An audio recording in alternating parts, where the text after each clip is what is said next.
Gandang gabi mga katongit, mga idol. Ito na po yung part 16 ng pagtuturo natin sa tongit. Pero bago natin ituro to, paki-like and share po. At pati subscribe na rin. Huwag din kalimutan pindutin ng notification bell para lagi kayong updated tuwing lagi akong may video bago. Ang pag-uusapan po natin ngayon, ang ituturo ko, yung paano hindi magsapaw kagad. Ganito po yun. Ito po ang sample. Lahat naman po ito sample.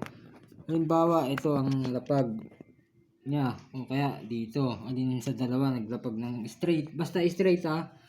Maliban sa tryo. Basta straight. Kahit anong straight. Pataas, pababa.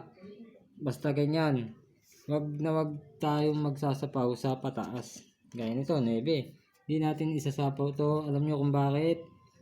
Dahil hindi natin alam kung nasa kanya yung geese jack, nagpapasapaw siya. Kadalasan ganon. Halimbawa, dito rin sa kabila, ganyan kunyari nalapag, hindi rin natin lalagay yan. Ang gagawin lang natin, kung may panlapag tayo, maglapag tayo. Ganun lang ang mangyayari doon. Ngayon, kung merong panapaw, gaya nito, kunyari 5 pababa, doon tayo sasapaw, hindi sa pataas. Bahala na kung anong kalabasan ng laban doon. Kahit anong mangyari, wag kayong magsasapaw kagad. Maliban na lang kung no choice na.